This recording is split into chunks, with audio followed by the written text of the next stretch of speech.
ডান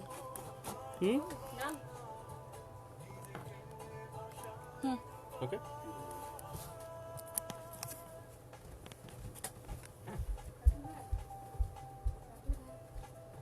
এটা আবার অফ হয়ে যাচ্ছে, প্রেস লাগছে। তুমি জোরে প্রেস করো না, ব্যাকে যাও, ব্যাকে যেতে হবে। টাচ করো, টাচ করলেই হয়ে যাবে। যাবো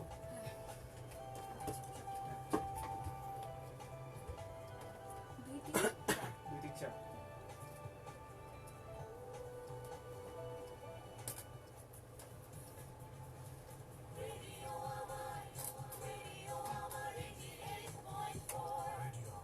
আগে 4 দিয়ে যাই, তারপর 2 দিনে ঢুকবো।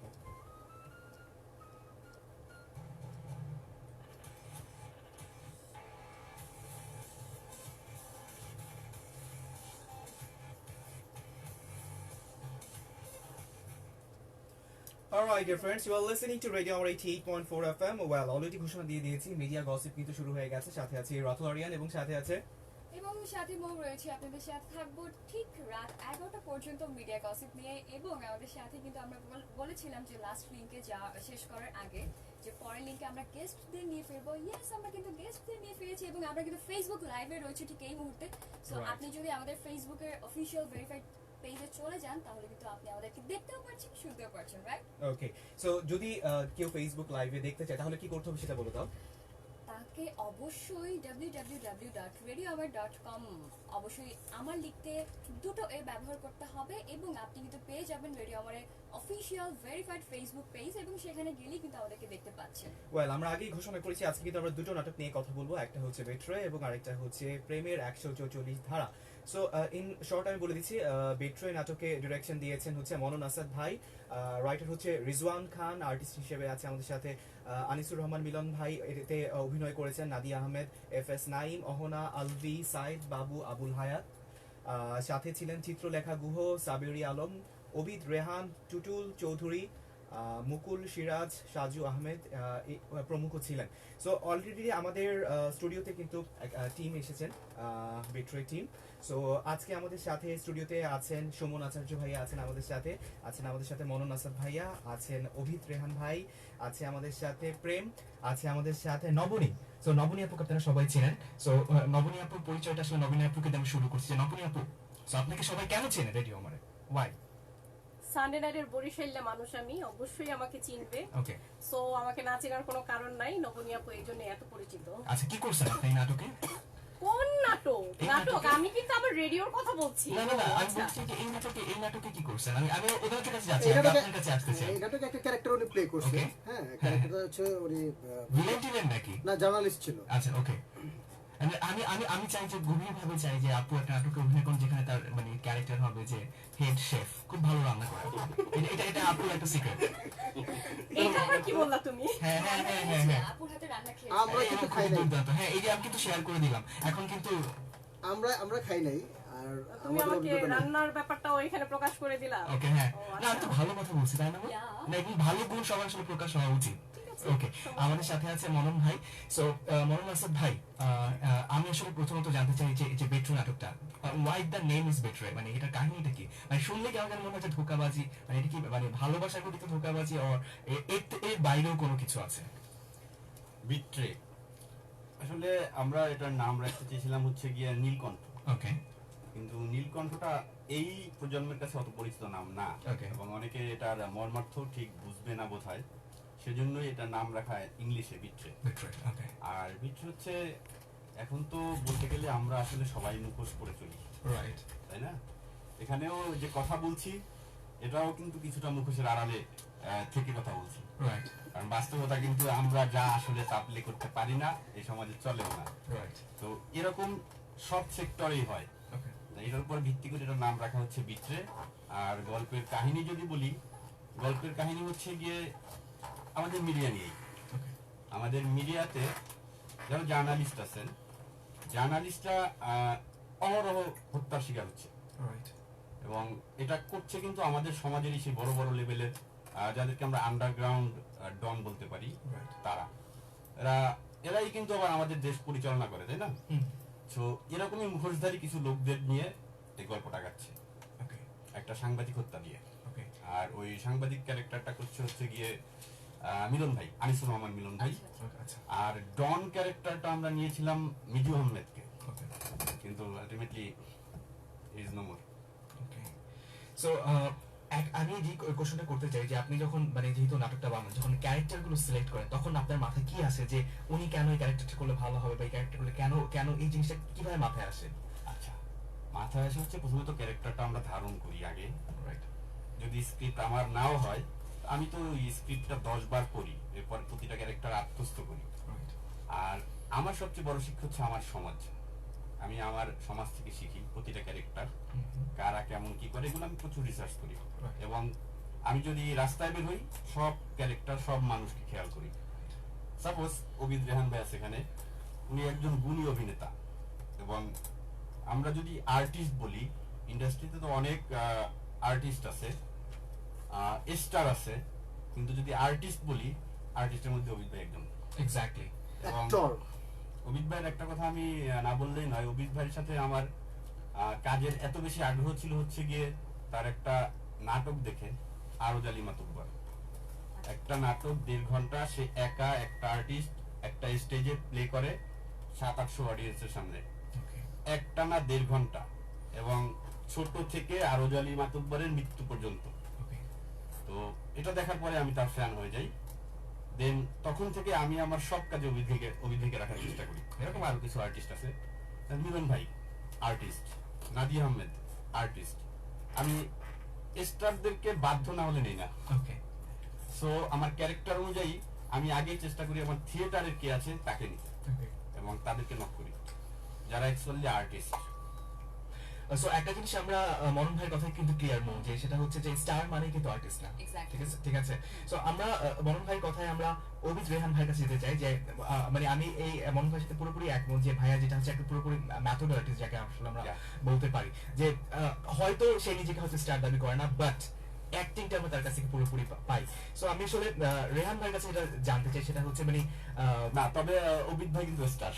অবশ্যই অবশ্যই অবশ্যই, কিন্তু আমি যদি তাকে বলি যে ভাই আপনি কি হিসাবে নিজেকে দেখতে চান, মানে আমি তার একটা ইন্টারভিউ দেখেছিলাম যে আপনি নিজেকে স্টার হিসেবে দেখতে চান নাকি অ্যাক্টর হিসেবে দেখতে চান, সে বলছে যে অ্যাক্টর হিসেবে দেখতে চাই। রাইট, মানে আমি দেখছি হিরো না, actor। সে হচ্ছে আগাগোড়া অ্যাক্টর। এক্স্যাক্টলি। তো এই প্রসঙ্গে আমি আসতে চাই যে রেহান ভাইয়ের কাছে, যেটা হচ্ছে যে মানে কখন মনে হলো যে আমি আসলে অ্যাক্টর হবো বা অ্যাক্টর হিসেবে আত্মপ্রকাশ করবো, এটা কি মানে ছোটবেলা থেকে ইচ্ছা ছিল নাকি সাডেনলি হয়ে গেছে? এটা একটু হুট করেই থিয়েটারে ঢোকার। Okay. থিয়েটারে ঢোকার পর থেকে যে থিয়েটারে কাজ শুরু, তখন ভাবি না যে অভিনেতা হবো। ওকে, একটা সময় কাজ করতে করতে এটা মানে শখ থেকে নেশায় পরিণত হয়েছে। মানে ফার্স্ট থিয়েটারটা কিভাবে আসলো, মানে ফার্স্ট যেই নাটকটা বা ফার্স্ট থিয়েটারে আসা কার হাত ধরে বা কিভাবে হয়েছে যে না আমি থিয়েটারে, মানে হঠাৎ করে হয় না যে তোমার থিয়েটারে কাজ করবো বা কাজ করে অপরচুনিটি চলে আসছে, এই গল্পটা একটু জানতে চাই, যেটা আমাদের সাথে আমার বেসিক্যালি বাড়ি হচ্ছে খুলনাতে। Okay. আমি যখন ঢাকায় আসি ইন্টার পাস করে, আমার মা ভাবলো যে আমি যদি ঢাকায় একা থাকি পড়াশোনা করি তাহলে এলোমেলো পথে চলে যেতে পারি, আচ্ছা। নষ্ট হয়ে যেতে পারি সঙ্গদোষে। আম্মু বললো যে তুমি নাটক লাইনে যাও। তখন সে নিজে বেলি রোডে যে সাচ্চু ভাই শো দিলাম, সাচ্চু ভাই ওনাকে রিকোয়েস্ট করে ওনার দলে ভর্তি করায়। তারপরে আম্মু ঢাকা থেকে যায়, তো ওইখান থেকে জার্নি শুরু। আচ্ছা আচ্ছা। মাই প্রথমে আমাকে মানে উৎসাহ দেয়, সহযোগিতা। ওকে, সো আসলে প্রত্যেকটা এরকম মানে উঠে আসার পিছনে কিন্তু মাদের বা বাবাদের ফ্যামিলির একজন মেম্বার অনেক বেশি সাপোর্ট থাকে। সো আপনারা এই মোমেন্টে অভিদ রেহান ভাইয়ের ভয়েস শুনছিলেন, মনন ভাইয়ের সাথে কথা হচ্ছিল। সো সবাইকে প্রথমে আমি একটু নিতে চাই যে সুমন ভাইয়ের কাছে যেতে চাই, সেটা হচ্ছে যে এই নাটকে আপনার রোলটা বা আপনার কিভাবে এই নাটকের সাথে সংযুক্ত, ছোট্ট গল্পটা আমি জানতে চাই আসলে। কি করে এই টিমটার সাথে আসলে মানে কি বলবো এটাকে ইন্ট্রোডিউস, রাইট? প্রথমে হচ্ছে আমার অভিনয় জায়গাটা শুরু হয় হচ্ছে আসাদ ভাইকে দিয়ে। ওকে, বলতে পারেন সে আমার একজন গুরু। বেসিক্যালি হচ্ছে প্রত্যেকটা অভিনেতা বা অভিনেত্রীর পিছনে কিন্তু তার বাবার অনেক অবদান থাকে বা কারো না কারো অবদান থাকে। তো আমার ক্ষেত্রে হচ্ছে আমার একটা ভালোবাসা মানুষ ছিল, সেই হচ্ছে আমার অবদান, নাম তার অজরা। ওর হেল্পের মাধ্যমে আসলে এখানে আসা, ইভেন ওর মাধ্যমে হচ্ছে আসাদ ভাইয়ের সাথে পরিচয় হওয়া। তো আসাদ ভাইয়ের সাথে পরিচয় হওয়ার পর থেকে হচ্ছে আবার আসলে এখানে আসা। ইভেন্ট আসাদ ভাইয়ের সাজেশন অনুযায়ী আমি প্রার্থনা থিয়েটার করি, এখানে একটা স্কুল, আমার ফ্রেন্ড, একদম ক্লোজ ফ্রেন্ড আসাদ ভাই, ক্রিম ভাই, ইভেন তাদের মাধ্যমে কাজ করছি। আমার প্রথম নাটকের নাম ছিল হাসিবাড়ি। একটা সিরিয়াল ছিল মাছরাঙ্গার।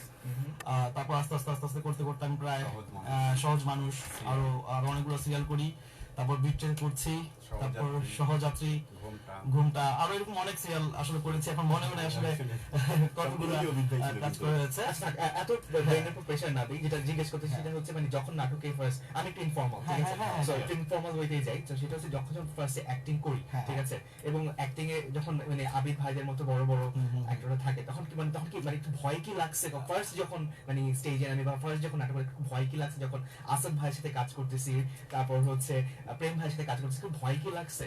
প্রথম যখন কাজ করতে গেছি তখন অনেক ভয় লাগছিল, মানে হয় এক বাক্স টিস্যু শেষ করে ফেলছি ঘামাইতে ঘামাইতে বুঝতে বুঝতে, মানে প্রথম যখন কাজ করতে গেছি। বাট কাজ করার পরে দেখলাম যে ভিডিওতে খুব ভালো লাগতেছে, আমার মনে হয়েছে তখন অনেক ইজি, মানে করলাম কি এত ভালো হলো কিভাবে। কিন্তু একটা সময় যখন থিয়েটার ছাড়া করতে গেলাম তখন দেখলাম না, পারতেছি না, হচ্ছে না, মানে ডায়লগ দিচ্ছি ঠিকই, ডায়লগটা হচ্ছে না বা এক্সপ্রেশনটা হচ্ছে না। তারপর আসাদের বললাম, আসাদ ভাই কি করা যায়? তখন আসাদ বলতেছে তোমার থিয়েটার করতে হবে, থিয়েটার ছাড়া তুমি কখনো এখানে কিছু করতে হলে কিছু জানতে হবে, না জানলে তুমি কাজ করতে পারবে না। তো এখন মনে হয় খুব ভালোই করতেছি, এখন বাকিটা হচ্ছে প্রোডিউসার সাহেব জানে। খুব ভালো পারে। আচ্ছা, তাহলে আমরা নবনীয় পক্ষে একটু ফ্লোর দিই, যে আপনি বলেন যে মানে এই যে আপনি তো এই পুরো টিমটার সাথেই ছিলেন। না, আমি ছিলাম না, আমি কিন্তু শুরু করতে যাচ্ছি। আচ্ছা, ওকে, যেহেতু শুরু করতে যাচ্ছেন, তো রাইট, হয় না যে দেখা যায় যে ইউজুয়ালি বলা হয়ে থাকে যে যে মানে মেয়েদের দেখা যায় যে বা নারীদের দৃষ্টি খুব শার্প হয়, দৃষ্টি খুব শার্প হয়, এবং দেখা যায় যে কমফোর্ট জোনের একটা ব্যাপার আছে। পর্বগুলো যখন হয় তখন কিন্তু ধাপে ধাপে মানুষ নেওয়া হয়, একটার পর একটা দেখা যায় যে চেঞ্জ হচ্ছে। তো পরিচয় ব্যাপারটা আসলে জানতে চাই এই বেট্রো টিমের সাথে, মানে কিভাবে পরিচয়, এদের কিভাবে সাথে পরিচয় বা কিভাবে আসলে সুমন আমার খুব ক্লোজ ফ্রেন্ড। ওকে, হ্যাঁ, এই মাধ্যমেই হচ্ছে সবার সাথে আমার পরিচয়। আচ্ছা, ওকে। সো সবার কাছে আমরা গেছি, শুধু প্রেম ভাইকে ছাড়া। সো প্রেম ভাই যেহেতু আসলে ডার্ক হর্স, তারপর কাছে আমরা একটু পরেই আসছি। সো প্রেম ভাই, সো আপনার এই যে অভিনয় বা এই মিডিয়া জগতে শুরুটা সম্পর্কে জানতে চাই, বা এই যে এই বেট্রে নাটকে কিভাবে আপনি আপনার ইনক্লুডেড স্টোরিটা একটু জানতে চাই। ওকে, সবাইকে আমার চিরস্থায়ী ভালোবাসা। বা কেন মনে হলো যে আমি এই যে এই নাটকটা মানে যেহেতু ভাইয়া যে এই প্রজেক্টটা নিয়ে কাজ করছে, খুবই বোঝা যাচ্ছে খুবই রিস্কি একটা প্রজেক্ট। সো এমন হতে পারে যে একটা রিস্কি প্রজেক্ট নিয়ে কাজ করছে, প্রোডিউসার হিসেবে কিন্তু একটা চ্যালেঞ্জ থাকে। সো এটা সম্পর্কে জানতে চাই। আমি আসি আস্তে আস্তে। সেটা হচ্ছে প্রথমেই আমি আমার উস্তাদ, আমার গুরুকে স্মরণ করছি।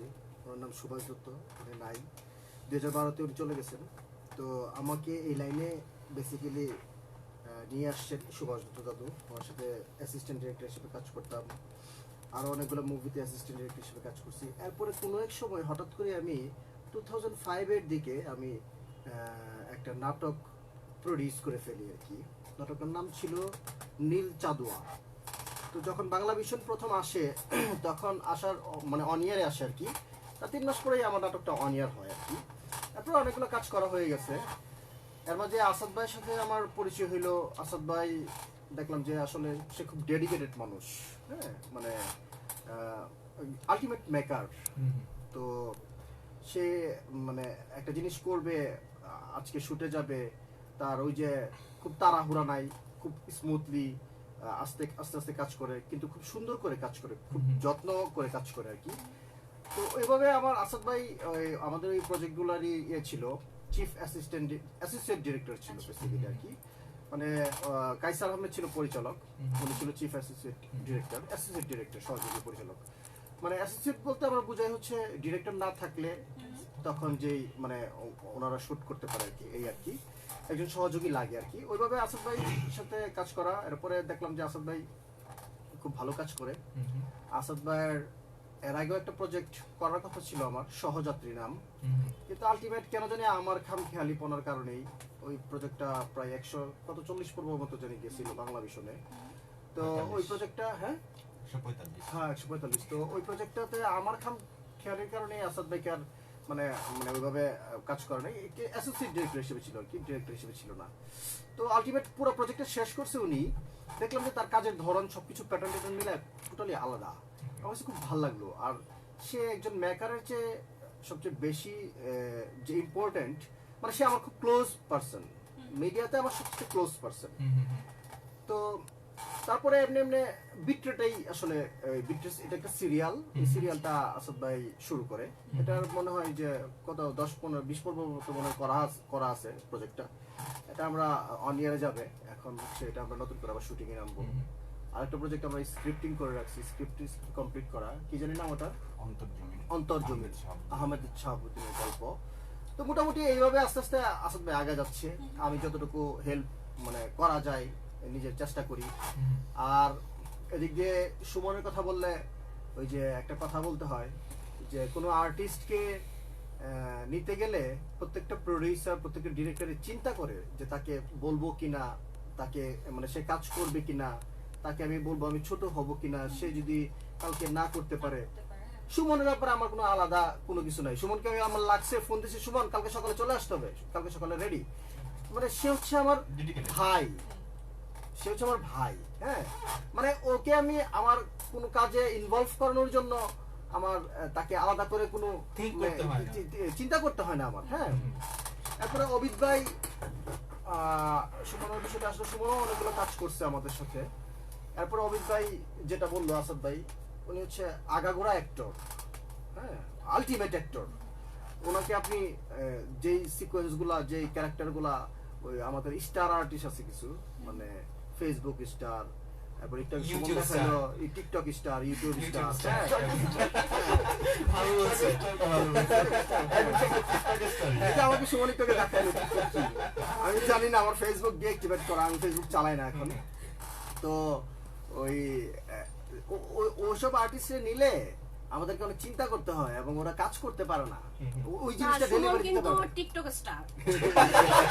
ও কিন্তু খুব ভালো টিকটক করে, মানে কান্নার যে হ্যাঁ, অভিনয়টা, আমি দেখছি, ও একটু আগে মাই দেখলাম। গড। তো এরপরে হচ্ছে ওনাকে হচ্ছে ওই ক্যারেক্টার দেওয়া যায় যে ক্যারেক্টার কেউ করবে না, মানে রিস্ক নিতে পারবে না, সেই ক্যারেক্টার উনি উঠায় নিয়ে চলে আসবে। উনি হচ্ছে ওনার পেমেন্ট নিয়ে কোনো আলোচনা নাই, ওনার কাজ, উনি কাজ করতে চায়। হ্যাঁ, ওনাকে যদি 5 দিনও পেমেন্ট না দেওয়া হয় কোনো কিছু বলবে না, উনি কাজ করতে চায়, মানে ডেডিকেটেড একজন মানুষ আর কি। তো এই হচ্ছে বিষয়। অবিদ ভাইয়ের ব্যাপারে আমার কোনোদিন আমি চিন্তা করি না যে অবিদ ভাইকে আমার জানাইতে হবে কিনা, এই সেই। অবিদ ভাইকে জোর করতে পারি আমি যে অবিদ ভাই কালকে কোন জায়গায় ডেট দেওয়া আছে, এখানে ডেট আছে, এটা খায় ফেলানো এই ডেটটা। আপনি আমার এরকম হয়েছে অনেক, খায়া করে আমার প্রেশার নিতে পারে, খুব প্রেশার খুব নিতে পারে। প্রশ্ন নন সেটে সবার আগে আসে হচ্ছে সে এবং সবার পরে যায় হচ্ছে সে। যদি 8টায় কল দিই 8টা। হ্যাঁ, এবং এইরকম মানুষ পাওয়া এখন নাই নাই এরকম ওই আর্টিস্ট একজন নাই তো, ওটা কিন্তু আমার উপরে চলে আসতেছে। একজন নাই, সত্যি কথা। না না না, শেষ আপনাকে করি আমরা, শেষ করি। প্রশংসার যে ব্যাপারগুলো সেগুলো থাকবেই, সেগুলো বলতেই হবে। আর এই ভালো জিনিস সবসময় আসবে। হ্যাঁ, সেটাই। অ্যাক্টর বেসিক্যালি নাই। আপনি যতগুলো দেখবেন মানে হয় কারো গার্লফ্রেন্ড ছিল নিয়ে আসছে, আমি আমার গার্লফ্রেন্ডে আনছি যে হয় নায়িকা বানাবো, নায়িকা হয়ে গেল, মডেল বানাবো, মডেল হয়ে গেল। কিন্তু ও যে অ্যাক্টিং জানে কিনা, না, এরকম অনেক আছে। আপনারা চিনেন নাম, এখন আমি 10টা নাম বলে দিতে পারি। এত সত্যি কথা বলতে হয় না। না, না, না, ওরা- মাঝে মাঝে এড়িয়ে যেতে হয়, কোনো কোনো বিষয় থাকে এড়িয়ে যেতে না, হয়। না, আমি তো সব বলে ফেলি। না না না, এড়িয়ে যান, কিছু কিছু ব্যাপার এড়িয়ে যান। হ্যাঁ, আমি কিন্তু নাম ছাড়া আমরা সব সত্যি কথা ছোট বলতে পারি। একটা ছেলে, ছোট একটা মানুষ, কিন্তু খুবই ডেঞ্জারাস। আমি আমার কোনো সমস্যা নেই, নাম ছাড়া সব সত্যি কথা আমরা না, বলতে পারি। এগুলা নাম বলার দরকার নাই, কারণ সবাই আমার যারা যারা আসলে মানে যাদের মাথায় who have brain তারা এমনিতেই বুঝবে। এক্স্যাক্টলি, হ্যাঁ, এটা সত্য কথা আপনি কেন গোপন করবেন? রাইট। না, আপনি এখানে সত্য কথা বললে, হ্যাঁ, আপনি সত্য কথাগুলো বললে মানুষ জানবে, মানুষ চিনবে আসলে কে আর্টিস্ট, কে হচ্ছে Right. অ্যাক্ট্রেস, আর কে হচ্ছে ওই যে হ্যাঁ, TikTok স্টার, টিকটক স্টার। ভাই মানে অ্যাক্টরটা আজকাল তো টিকটক আইজিও চলে আসছে। হ্যাঁ, খুবই বেড়ায়। বিশেষ করে আমি পাগল হয়ে যাই মো আর রিয়ানের ব্যাপারগুলো দেখে। ও মাই গড। কালকে আমি রিয়ান এবং ওই যে মুটুর ডান্স দেখছিলাম। না, সেটা তো আমি ছাড়ছি, আমার আবার ফেসবুক কিন্তু পেজে। টিকটক ওটা কি হয়? ওয়াজ হয় না? হ্যাঁ, হ্যাঁ। টিকটক মাওলানা চলে আসে। আচ্ছা, আমি অবনী আপার কথা বললাম বসেন, না, বসেন। হ্যাঁ, সেটা হচ্ছে একটু বলি। হ্যাঁ, অবশ্যই, এবার অবশ্যই। থেকে আমি একদিন দেখছিলাম সেটা অভিনয় করছিল, কিন্তু তারপর আমার সাথে তার দেখা হয় নাই, সেটা যাওয়া হয় কম, বা ওই দিন ওনার কাজ ছিল না। কিন্তু আজকে দেখার পর আমার মনে পড়লো, তো দেখে আমি মনে হইতেছে যে না, ওনাকে মানে ভালো বড় কোনো ক্যারেক্টার লোড দেওয়া যায় কাজ করার জন্য। ইনশাল্লাহ উনি আমাদের একজন টিম মেম্বারই, কাজ করছে আমাদের সাথে আগে। তো এরপরে আমরা আশা রাখি আপা যদি কাজ করে আমাদের সাথে। এই যে ভাই বড় ক্যারেক্টার, মাস্টার শেফ ক্যারেক্টার অথবা বয়সে অনেক বড় ক্যারেক্টার। তুমি কেন এরকম আমি পিছনে আমি ওই নাটকে ভাই থাকতে চাই। আমি হচ্ছে যে যেই কাস্টমারটা খাবে ওই লোকটা আমাকে দেয় না। মানে আমার রান্নার পাগল, সোজা কথা, আমার হাতে রান্নার জন্য সে পুরো পাগল। এই পুরো অফিসে, মানে পুরো অফিসে আমার রান্নার বেটার আর আমি আপনাদের দুইজনকে নিয়ে একটা কথা বলি, হ্যাঁ। আমি কখনোই রেডিও অফিসে আসিনি, ওকে আজকে ফার্স্ট টাইম আসলাম এবং আইসা দেখলাম যে আপনারা যে মানে ড্যাম স্মার্ট একজন মানে দুজনই Thank যে you, এই যে thank you. নন স্টপ যে কথাটা বললেন আপনারা হ্যাঁ। একটু ফার্মলিং হয় নাই, আমরা কিন্তু খেয়াল করছি না, মানে কোনো জায়গায় আটকায় নাই, আপনারা কিন্তু ক্যারি করে নিয়ে গেছেন। এই জন্যই আর যে হ্যাঁ ওটা আমাদের আটকায়ও না, ওটা আমাদের আটকায়ও না। My God. নাটক ডিরেকশন হ্যাঁ আর্জেন্টিনা নাটক ওকে সো আমরা কিন্তু গল্প শুনছিলাম সবার। সো যেটা আমি প্রেম ভাইকে জিজ্ঞেস করতে চাই যে আপনি যখন আসছেন মানে কারো হাত ধরে, দাদুর হাত ধরে আপনি আসছেন, তো যখন আপনি বর্তমানে কাজ করেন বা এই যে আমরা জানি যে কিছু আছে ইউটিউব স্টার, কিছু আছে টিকটক স্টার, কিছু আছে ফেসবুক স্টার, সো আপনি যখন কোনো মানে একটা নাটকটা ডিরেক্ট করছেন বা যখন মনন ভাই কাজ করছেন, আপনি কোন জিনিসটা সবার আগে ভাবেন যে আমার এই চ্যালেঞ্জগুলো আমাকে পার্ট অফ সাইড রাখতে হবে, এগুলা চ্যালেঞ্জ করে আমাকে ফেস সামনে রাখতে হবে, এবং নতুন যারা ডিরেকশন দিবেন তাদের জন্য কি সাজেশন থাকবে যে এই আমার জিনিসগুলো অবশ্যই সেটাই, আমি দাদুর কাছ থেকে একটা জিনিসই শিখছি, আমার লাইফের পুরোটা জুড়ে হচ্ছে সুভাষ দত্ত দাদু। আপনি যেই জায়গায় যাবেন ওখানে গিয়ে দাদুর কথা উঠবে, কারণ ওনার সাথে আমি 9 বছর কাজ করছি আমার ছোটবেলা থেকে বড় হওয়া পর্যন্ত, তো উনি আমার বিরাট একটা জায়গা জুড়ে আছে। আমি একটা জিনিস বিশ্বাস করি, আন্তরিকতা, নিষ্ঠা, সততা থাকলে যে কোনো কাজ করা যায়। অবশ্যই এই জিনিসটা মাথায় রেখে আমি আমার কাজ শুরু করি, আল্লাহর রহমতে শেষ হয়ে যায়। এর মধ্যে কোনো ঝামেলা হয় না, আমার কোনোদিন কোনো প্রবলেম ফেস করতে হয় নাই। আর এই জিনিসটা বেসিক্যালি আমি মাথায় রাখি। আমি আমার বলে কি করি? প্রবলেম হয় না, আমাদের প্রবলেম হলে আমরা Manage করতে আমরা হয়। পরে প্রবলেম হলে আবার আমরা ব্যবস্থাও নিতে পারি।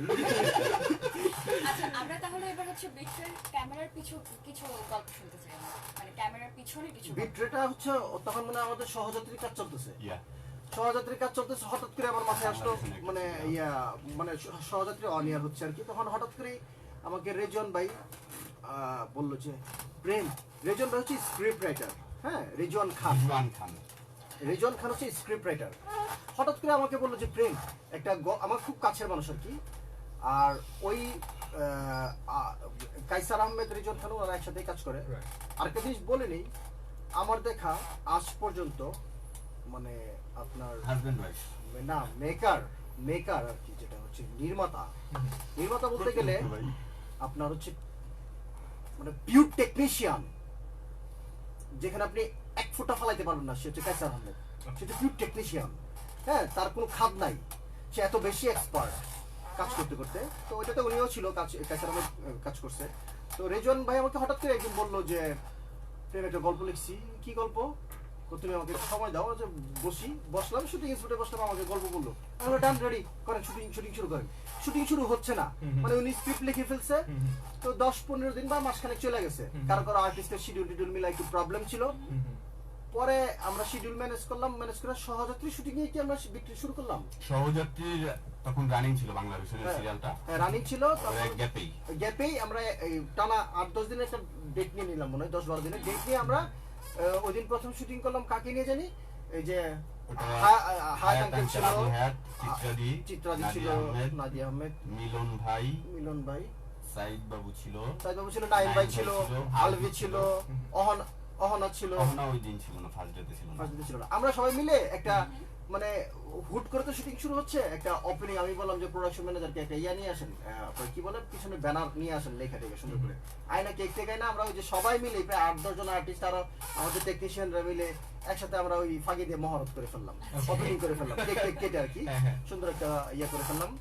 এরপর হচ্ছে ওই প্রায় 10-12 দিন না 15 দিন কাজ করলাম আমরা, এটা মনে হয় কিছু পর্ব হয়েছে। তো এখন এটা পরে চ্যানেলে জমা দেওয়া হলো, চ্যানেল পছন্দ করলো, একটা চ্যানেল আমাকে আরো আগে অনিয়া ডেট দিছিল, কিন্তু আমি বেসিক্যালি ওই চ্যানেলে দেই নাই, সপ্তাহে 5 পর্ব করে দিছিল, একটু প্রবলেমের কারণেই দেই নাই। আমার ওই চ্যানেলটাতে আমি চাই না যে এই প্রোডাকশনটা ওই চ্যানেলে যাক, চ্যানেলের বিষয় আছে কিছু, হ্যাঁ চ্যানেলের স্ক্রিন রেজোলিউশনের ব্যাপার আছে। আমার একটা প্রজেক্ট আমি দিব এমন একটা জায়গায় এত কষ্ট করে বানায়া, আমরা তো টাকা পাই না আসলে, এই লাইনে টাকা নাই, আমরা ওই যে ডেডিকেশন থেকে কাজ করি, একটা প্রজেক্ট এত কষ্ট করে বানাই দিব, এটা যদি ভালোভাবে পাবলিকের কাছে না পৌঁছায়, হ্যাঁ আমি টাকা পাই না, কিন্তু পাবলিকের কাছে পৌঁছতে হবে তো জিনিসটা, এই জন্য আমার দেওয়া হয় নাই। তো এখন ওই যে আল্লাহর মধ্যে কিছুদিন পরে আমাদের অনিয়ারটা আসতেছে, আর একটা নতুন প্রজেক্ট যে কি অন্তর্জমিন, ওইটারও আমাদের স্ক্রিপ্টিং এর কাজ শেষ, কাস্টিং মিলা হয়তো শুটিং এ নামবো আমরা, সবকিছু মিলা আরো কিছু কাজ বাড়বে আমাদের। মাঝে আমার একটু গ্যাপও ছিল, আমি প্রডিউস করে তো আসলে চলা যায় না, মানে যারা এই লাইনের প্রডিউসার আছে তারা মানে কষ্টই করতে হয়। এবং এই লাইনের শুধু প্রডিউসার না, আর্টিস্ট, ডিরেক্টর, প্রডিউসার যারা যারা আছে, টেকনিশিয়ান, ক্যামেরাম্যান থেকে শুরু করে সবাই আসলে এটার কোনো ফিউচার নাই। কেন যে তারা কাজ করে, আমিও কেন আমার জীবনের এতগুলো সময় কাজ করছি আমি জানি না, কিন্তু ডেডিকেশন থেকে কাজ করছি, নেশা। ভালো লাগা থেকে কাজ করছি, নেশা হয়েছে। হ্যাঁ, তো আসলে এখানে কিছু নাই। তো আমাকে চলতে হবে, তো আমাকে তো বাঁচতে হবে, বাঁচার জন্য আমাকে তো মানে টাকা আর্ন করতে হবে, তো নাহলে আমি আমার লাইফ লিড করবো কিভাবে? তো আমি অন্য কিছু ব্যবসাও করি। আমি যেহেতু এই লাইন ছিলাম, এই লাইন তো আর সারা যাবে না, তো ফাঁকে ফাঁকে অন্য দিক দিয়েও কিছু ব্যবসা করার চেষ্টা করি। আর এই লাইনে তো নতুন করে কাজ শুরু হচ্ছেই, একটু গ্যাপ ছিল আমার মাঝে, কয়েকদিন গ্যাপ ছিল, ইনশাল্লাহ দোয়া করবেন আর কি। এই আচ্ছা, ওকে। যেহেতু আমি আজকে হচ্ছে মনন আসাদ ভাই এবং প্রেম ভাইকে একসাথে পেয়েছি, তো যেই একটা কোশ্চেন যেটা জিজ্ঞেস করতে চাই যে আপনারা তো এখনো স্টিল মানে সেই মোটিভেশনটা রাখছেন বা সেই চ্যালেঞ্জটা রাখছেন যে আমি একটা প্রজেক্ট নামিয়ে সেটা আমি টিভিতে আমার দর্শকের কাছে পৌঁছাবো, কিন্তু অনেকে দেখা যাচ্ছে যে অনেকে ওয়েব সিরিজের দিকে চলে যাচ্ছে, অনেকে দেখা যাচ্ছে যে ইউটিউব নাটকের দিকে চলে যাচ্ছে, অনেকে দেখা যায় যে নেটফ্লিক্স বা আইফ্লিক্স এই মাধ্যমগুলোকে ইউজ করছে। তো এই জিনিসটাকে কিভাবে দেখেন? আমি দুজনকেই সিঙ্ক করে কোশ্চেনটা করছি। না, এটা ভালো, খুব ভালো এই জন্য কারণ এখন তো অনলাইন দুনিয়া, হাতের মুঠোয় সব। কারণ আমি বাসায় গেলেও আমি টিভি দেখি না, টিভিটা পড়ে থাকে একাই কাজে, কারণ স্মার্টফোনে আমি কন্টিনিউ করতে থাকি চ্যাটিং, হয়তো একটু কাজ করলাম, আবার বাসায় গিয়ে অর্ধেক চ্যাট করে কথা বলে বাকিটা বাসায় গিয়ে কন্টিনিউ করলাম, পজটা দিতে পারি, কিন্তু আমি তো টিভিতে তো পারবো না। সো টিভি যেহেতু আমি হাতের মধ্যেই সব পাচ্ছি, তো সবাই টিভি দেখাটা কমিয়ে দিয়েছে। আর বাংলাদেশের প্রেক্ষাপটটা হচ্ছে এখন লাস্ট আমি বলবো 1 ইয়ারে নিউজ চ্যানেলগুলো জনপ্রিয়, মানুষ আমাদের নাটকের থেকে খবর বেশি দেখে, এটা বাস্তবতা মানতে হবে।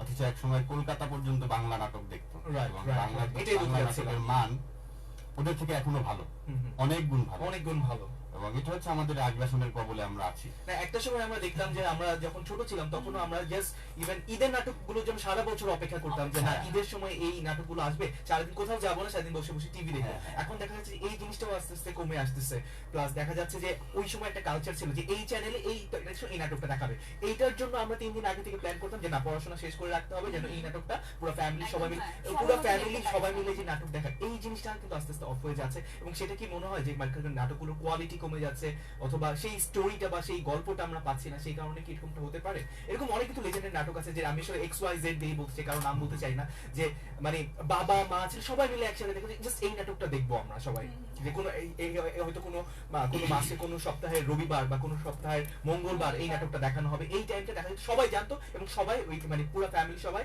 তাদের কাজ ছেড়ে এই টাইমটা সবাই টিভির সামনে বসে থাকতো যে এখন আমরা এই নাটকটা দেখবো, এবং এটা নিয়ে পরবর্তী অনেক আলোচনা হতো, সমালোচনা হতো।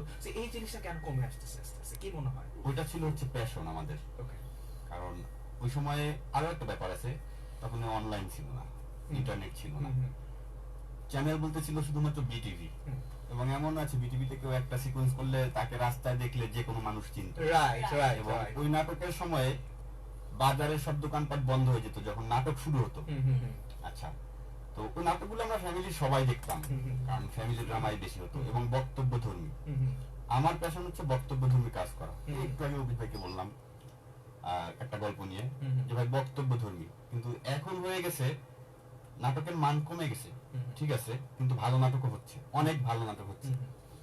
আমরা এখন ইউটিউব নির্ভর হতে কমেডি নাটক, কিছু কমেডি যেগুলোকে আমি আসলে খাঁটি বাংলায় বললে ভাড়ানি বলবো, এই টাইপের নাটক জোর করে হাসানো, হ্যাঁ, খুব ভিউয়ার্স হয়। ভিউয়ার্স হচ্ছে ইউটিউব ভিউয়ার্স। আমি প্রবাসীদের খুব সম্মান করি, আমার গার্মেন্টস কর্মীদের খুব সম্মান করি, এই দুইটার উপরে বাংলাদেশ আগাচ্ছে, এটা হচ্ছে বাস্তবতা। সো এরা দেখে, এরা প্রবাসে বসেও দেখে, আর গার্মেন্টস কর্মীরাও এখন ইউটিউবে দেখে। সো প্রচুর ভিউয়ার্স হয় এই কমেডি নাটকগুলো। এখন ওরা একটু বিনোদন চাবে, একটু হাসতে চাবেই। এখন আমি একটু খোঁচা মেরে একটা ডায়লগ দিলে একটা মেয়ের সাথে ওরা যদি হাসে, সেজন্য ওরা দেখতে চায়। এই জন্য তো আমি সব কমেডি করতে পারি না। বাধ্য হয়ে বললাম যে ভাই আমি এই গল্পটা করতে চাই, কমেডি হলেও যদি কমেডিতে আমার যেতে হয়, আমি কিন্তু কমেডি নাটক খুব পছন্দ করি, এবং আমার লাইফের শুরুর দিকে আমি কয়েকটা সিঙ্গেল অ্যাসিস্ট করছি, কমেডি ছিল। তো কমেডি নাটক যদি করি অবশ্যই বক্তব্য ধর্মী হতে হবে, একটা মেসেজ ধর্মী হতে হবে, এই মাত্রই বললাম। এখন নাটকের মান কমে গেছে শুধুমাত্র সবাই কমেডি করতে গিয়ে, এবং এই জিনিসটাই আমি দেখছি কমেডি কিন্তু খুবই টাফ একটা জিনিস, কমেডি কিন্তু সব আর্টিস্ট করতে পারে না, কমেডি সবচেয়ে কঠিন অ্যাক্টিং। কিন্তু এই কমেডি এখন সবাই করতে চায়। এবং এই একটা প্যাটার্ন তৈরি হয়ে গেছে, যখন একটা নাটক, একটা কমেডি নাটক হিট করে তখন সবাই কমেডি ওই একই টাইপের একই একই type-এর ধরনের করতে চায়। হ্যাঁ। তো যখন মানে একটা ইমোশনাল নাটক করে ওটা যখন ভালো হয়, সব ওই একই টাইপের, একই ক্যারেক্টার, একই আর্টিস্ট, এই একই ধরনের ক্যারেক্টার করতে থাকে। হ্যাঁ। সো এই জিনিসটা কি করে আসলে ডেভেলপ করা যায় আমাদের নাটকের পারপোজে? এটার জন্য থিয়েটার, আমরা তো থিয়েটার আর্টিস্ট পাই না। আপনি গিয়ে দেখেন থিয়েটার শূন্য। থিয়েটারে এই যে অভিনেতাদের মধ্যে Theatre কিছু- না, গল্প স্ক্রিপ্ট কিছু ডেডিকেটেড আর্টিস্ট ছাড়া পাই না। অ্যাক্টিং এর ক্ষেত্রে বললে ওটা আপনি দেখেন বাংলাদেশে কোনো ইনস্টিটিউশন নাই রাইট। নাটকের উপর। জাহাঙ্গীরনগরে শুরু করছে কিছু বছর আগে, কয়েক বছর আগে, কিন্তু সেটাও বলতে গেলে হাতে কলমে না, তো থিওরিটিক্যাল। রাইট। সো আমাদের কিছু প্রতিষ্ঠান দরকার ছিল, এখনো খুব দরকার আছে, যেটা হলে আমরা যদি স্ক্রিপ্টিং এর উপর ক্লাস নিতে পারি, আমরা যদি অ্যাক্টিং এর উপর ক্লাস নিতে পারি, আমরা যদি প্রশিক্ষণ দিতে পারি পরিচালনার উপরে, এবং প্রডিউসার একটা বিশাল জিনিস। ইন্টারন্যাশনালি একজন প্রোডাকশন ম্যানেজার, বাংলাদেশে আমরা বলি প্রোডাকশন ম্যানেজার, যেটা আসলে প্রোডাকশন কন্ট্রোলার সারা বিশ্বের। একটা হলিউড মুভিতে সবচেয়ে বড় পোস্ট হচ্ছে প্রোডাকশন কন্ট্রোলার, যে হচ্ছে প্রোডাকশনটা ডিজাইন করে। একজন প্রডিউসার হচ্ছে সবচেয়ে বড় প্রোডাকশন কন্ট্রোলার, তার নির্দেশেই হচ্ছে গিয়ে প্রোডাকশন কন্ট্রোলার সেটা ডিজাইন করে, এরপর হচ্ছে পরিচালক সেটা অ্যাপ্রুভ করে। কিন্তু বাংলাদেশে প্রোডাকশন ম্যানেজার বলতে হচ্ছে গিয়ে আমরা খাবার দাবার, গাড়ি, আর্টিস্ট আনা নেয়া, Sponsor। এগুলা বুঝাই না। স্পন্সরও না, সে হচ্ছে আর্টিস্ট আনা নেয়া, এই দায়িত্বগুলো পালন করতে। টেকনিক্যাল জিনিসপত্রগুলো, ইনস্ট্রুমেন্টগুলো আনা নেয়া, ইত্যাদি ইত্যাদি ইত্যাদি, খাওয়া দাওয়া, সেটে কোথায় কি। আর হচ্ছে গিয়ে প্রডিউসার হচ্ছে টাকা দিয়ে খালাস, আমার টাকা আসে, আমি প্রডিউসার, নাটকটা চালায় দেন। নাটকটা চালাই দেন।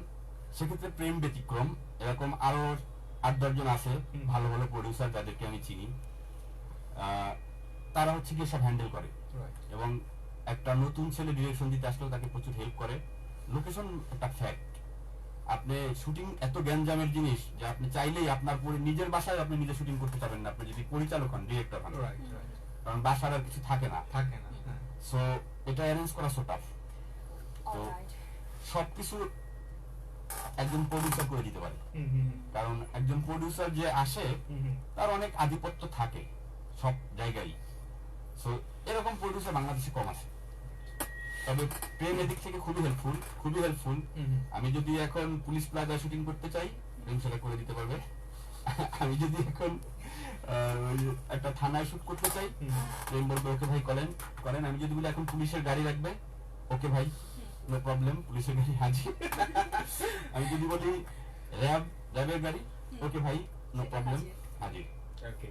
সো ডিয়ার ফ্রেন্ডস, 9টা বেজে 56 সময়। সো আমরা এরকম আরো অনেক গল্প শুনবো। আমাদের কাছে কিন্তু দুটো নাটকের প্লট আজকে দুটো নাটক নিয়ে আমরা অনেক বেশি কথা বলবো, এবং আছে আমাদের সাথে সুমন আচার্য ভাই আছে, মনন আসাদ ভাই আছেন, আছে আমাদের সাথে আবিদ রেহান ভাই, প্রেম ভাই আছে আমাদের সাথে, নবনী আপু আছে আমাদের সাথে।